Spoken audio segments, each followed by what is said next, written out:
mon téléphone est un vrai bordel. Et il n'y a pas longtemps, la mise à jour iOS 14 est sortie. Cette mise à jour a donné plus d'options de personnalisation aux utilisateurs. Et du coup, il y a eu le hashtag sur Twitter iOS 14 home screen. Les gens ont partagé leur écran et c'est là que je me suis rendu compte que le mien était un vrai bordel.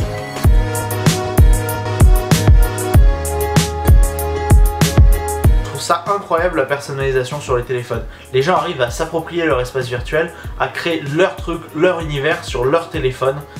Ils changent les icônes, ils font plein de trucs, c'est vraiment impressionnant. Plus on aura d'options de personnalisation sur les téléphones, mieux ce sera.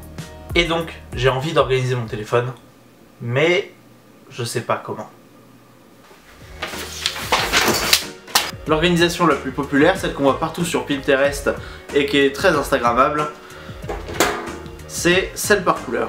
Donc organiser par page les applications qui ont le même code couleur.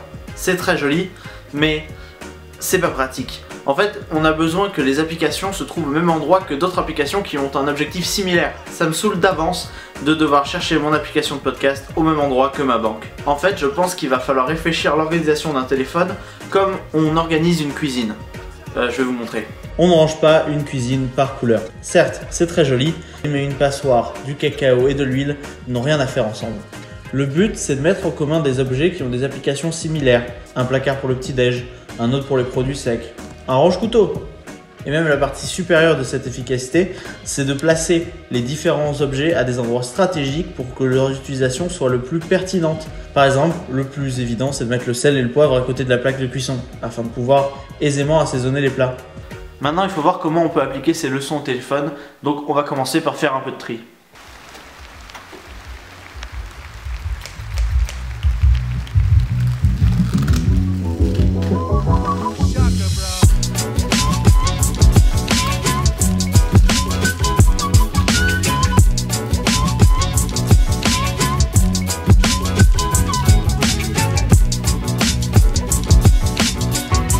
Donc déjà on va mettre de côté les applications qu'on va supprimer.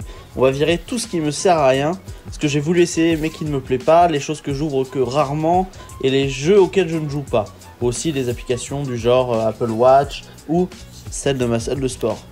Maintenant, on va regrouper les applications dans 3 catégories. La première, ça va être la catégorie du divertissement. Je vais regrouper tout ce qui est jeux, services de VOD, musique, tout ce qui me sert à me divertir sur mon téléphone. Donc aussi par exemple mon application pour contrôler mon ordinateur. Ensuite on va avoir une nouvelle page qui va être la page des applications de travail dans laquelle je vais mettre toutes les applications en lien avec la photographie et la vidéo, mon application de notes, mon application de rappel ou toutes les applications aussi pour gérer ma chaîne YouTube et mes réseaux sociaux. Et puis on a une dernière page dans laquelle je vais regrouper toutes les applications qui sont nécessaires à l'utilisation normale d'un téléphone. C'est-à-dire tous mes contacts, mon application d'appel, mes applications de messages, tout ce qui est entré en fonctionnement global du téléphone. Et après, il nous reste 2-3 applications que j'utilise un peu mais pas trop de temps en temps et qui n'ont pas forcément de catégorie attribuée. Avec iOS 14, on peut tout simplement les ranger dans une bibliothèque et ne plus les faire apparaître dans les pages. Donc ils vont juste être discrets, on peut facilement aller les chercher dans la bibliothèque quand on en a besoin. Donc voilà, on a trié les applications, il ne reste plus qu'à les personnaliser un peu. Il reste de l'espace sur chaque page parce qu'il y a moins de 24 applications. Donc on va utiliser les widgets qui sont apparus sur iOS 14.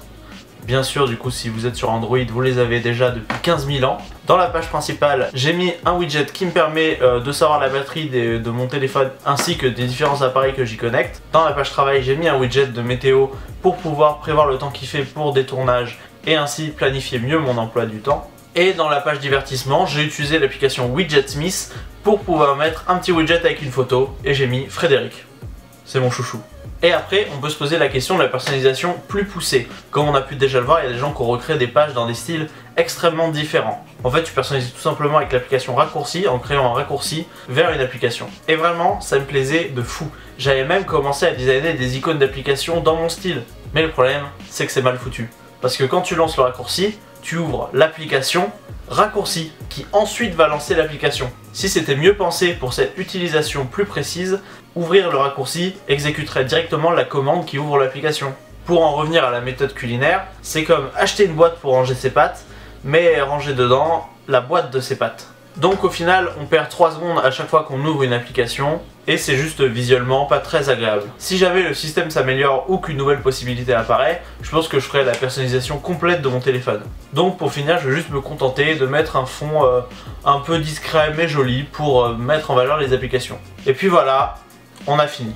Donc au final, pour faire un rapide bilan, cette organisation m'est vachement personnelle. J'ai fait des choix qui ne conviennent qu'à moi, parce que c'est normal, c'est mon téléphone. Par exemple, j'ai rendu l'accès aux réseaux sociaux, genre Twitter et Instagram, plus compliqué en n'étant pas sur la page d'accueil. Et en fait, c'est mon choix, c'est fait exprès, c'est pour essayer de diminuer mon temps d'écran. Donc au final, moi je vous conseille d'expérimenter, d'essayer plein de trucs à votre sauce. Il faut que l'espace de votre téléphone soit quelque chose de vachement personnel pour vous, pour votre utilisation précise ou ce que vous voulez faire de votre téléphone. Et bah du coup, bon courage.